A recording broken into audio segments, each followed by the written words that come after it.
ప్రార్థన చేసుకుందాం. పరిశుద్ధుడా, మీకే స్తుతులు స్తోత్రాలు చెల్లిస్తూ ఉన్నాం. ఈ ప్రాతకాల ఆరాధనలో తండ్రి, మీ సన్నిధి నిత్యము మాతో ఉంచండి. ఆరాధన అంతటలో మహిమ ఘనత ప్రభావాలు మీకు ఆరోపిస్తూ యేసు ప్రభు వారి పరిశుద్ధ నామమున వేడుకొనుచున్నాము తండ్రి. ఆమేన్.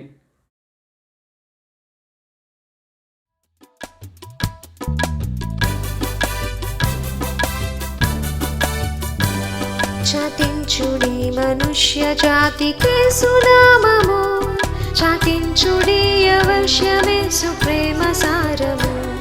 జనాదులు విశేష రక్షణ సునాదము, వీను పర్యంతము.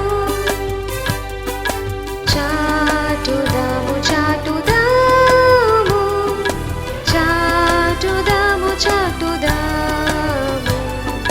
చాటుదాము చాటుదాము శ్రీ యేసు నామము. కన్నీళ్లతో విత్తేడు వారలానందంబుతో, నిన్నడు గోయు దూరనేడి వాగ్దతంబుతో. మన్నాన గోరు భక్తులార నిండు మైత్రితో, మానవ ప్రేమతో. చాటుదాము చాటుదాము చాటుదాము చాటుదాము చాటుదాము చాటుదాము చక్కని మార్గము. సమీపమందు నుండునేమో చావు కాలము, సదా నశించిపోవు వారికి సుభాగ్యము. విధంబు చూపగోరి ఆశ తోడ నిత్యము, వినిపించుచుండము. చాటుదాము చాటుదాము చాటుదాము చాటుదాము చాటుదాము చాటుదాము సత్య సువార్తను. ప్రియులారా, ప్రభు పేరట శుభాలు. జన్మదినాలు, వివాహ దినాలు జరుపుకుంటున్న కుటుంబాలకు యేసుక్రీస్తు ప్రభు పరిశుద్ధ నామమున పండు prince and sisters YouTube channel ద్వారా శుభాలు తెలియజేస్తున్నాం. మీ కొరకు ప్రార్థన చేస్తూ ఉన్నాం.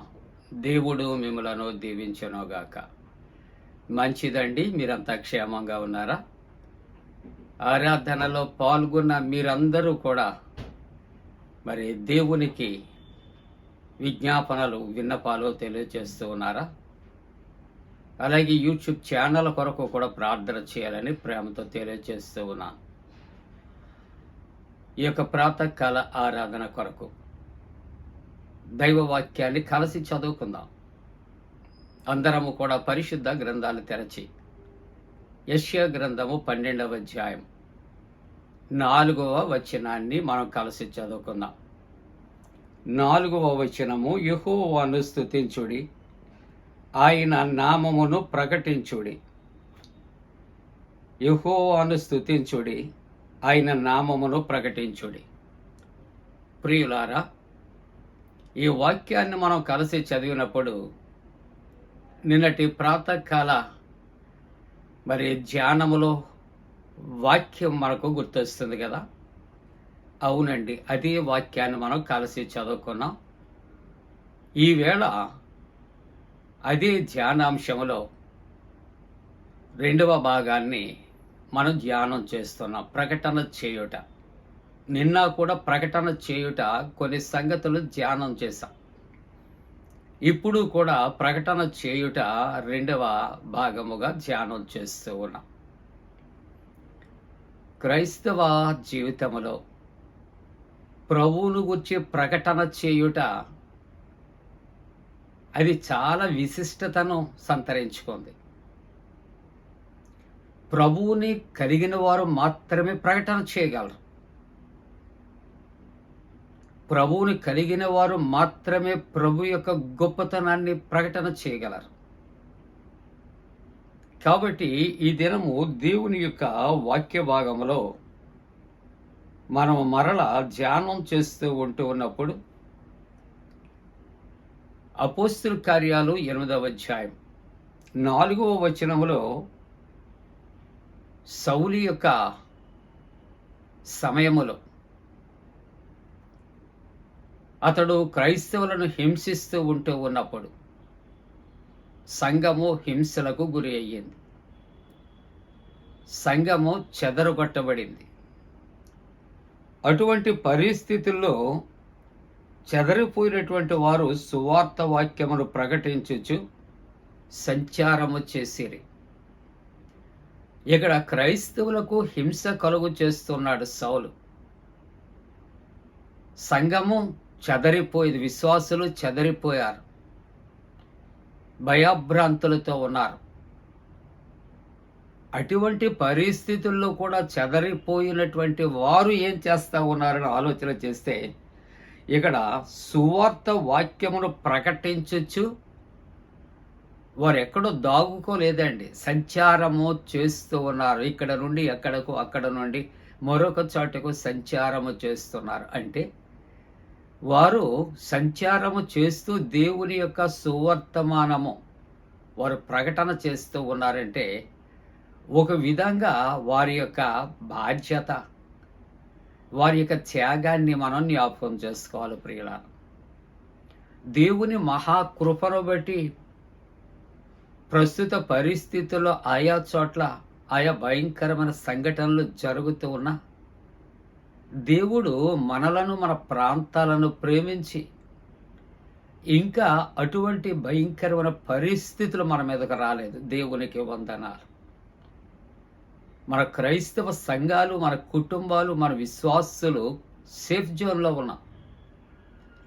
అయినప్పటికీ దేవుడు చేసిన మేళ్లను మనం చాటుకుంటానికి ఆటంకాలు లేకపోయినా, అవరోధాలు లేకపోయినా ఆ సువార్తను ప్రకటన అనేది జాప్యం చేస్తా ఉన్నాం. ఏదో మనం దాన్ని టైమ్లీ మనకు ఖాళీ ఉన్నప్పుడు మనం ఒకవేళ ఆదివారము, శుక్రవారము అనుకున్నప్పుడు మాత్రమే ఒకవేళ ఈ సువార్త ప్రకటన చేస్తా ఉన్నామేమో. సువార్త ప్రకటన అనేది మానవుని యొక్క ఊపిరి. నిన్న సువార్త ప్రకటన ఆక్సిజన్తో మనం పోల్చుకున్నాం. ప్రాణవాయువు లేకపోతే మనం బ్రతకం. అలాగే బ్రతికి ఉన్న కాలమంతా కూడా అవిశ్రాంతంగా సువార్త ప్రకటించే భారం మన మీద ఉంది. అందుకే అపోస్తలుడైన పౌలు గారిని మరలా జ్ఞాపకం చేసుకుంటే, అయ్యో సువార్త ప్రకటించకపోతే శ్రమ. దేవుడు సమయాన్ని ఇచ్చాడు, కానీ సమయం సంకుచితంగా ఉంది. దేవుడు నీకు నాకు ఆరోగ్యాన్ని ఇచ్చాడు. ఆరోగ్యము ఉన్నంత వరకు, ప్రకటించగలిగినటువంటి శక్తి ఉన్నంత వరకు మనం ప్రకటిద్దాం.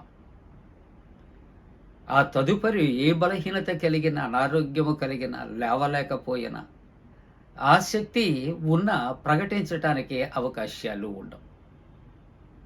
అందుకే అపోస్తలుడైన పౌలు అంటాడు, బ్రతుకుటైతే క్రీస్తు, లేక చావైతే లాభము, లేక మేలు అని ఆయన ధైర్యంగా చెబుతూ ఉన్నాడు.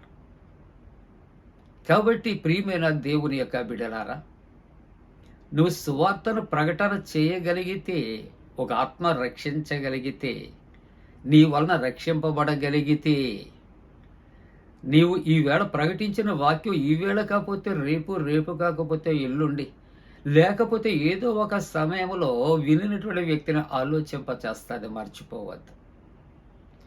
కాబట్టి ఈవేళ ప్రకటిస్తే ఈవేళ ఎవరో మారు మనసు పొందుతారు అని కూడా మనం అనుకోక్కర్లేదు. కానీ ప్రకటించవలసినటువంటి భారము మనది, బాధ్యత మనది.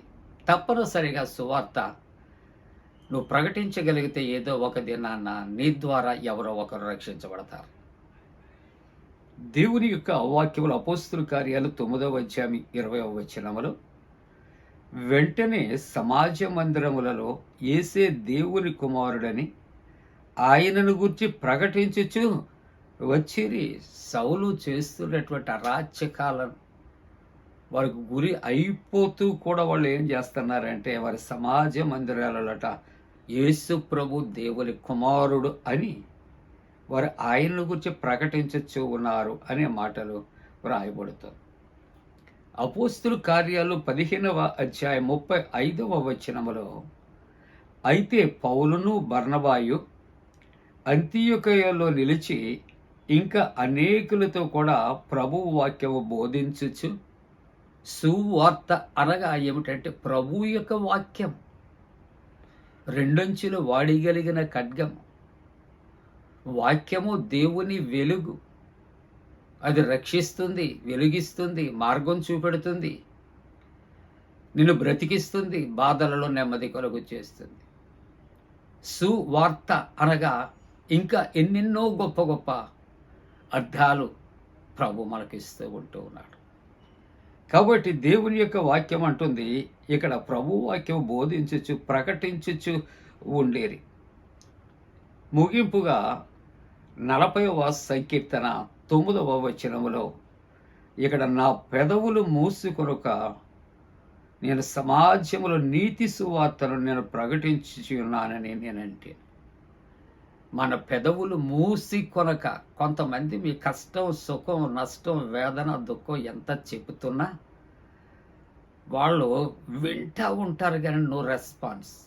ఎదుటివాడి యొక్క కష్టాలు అర్థం చేసుకునే మనస్సు కొంతమందికి ఉండదు. ఎందుకంటే నాకెందుకులే, నేను బాగానే ఉన్నాను, నా కుటుంబం బాగుంది, వాళ్ళు రాకపోతే నాకుంది.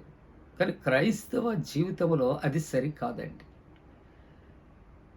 కాబట్టి ఇక్కడ దేవుని యొక్క వాక్యం ఉంటుంది, నా పెదవులు మూసి కొనక ఇక్కడ మహాసమాజంలో నీతి సువార్తను.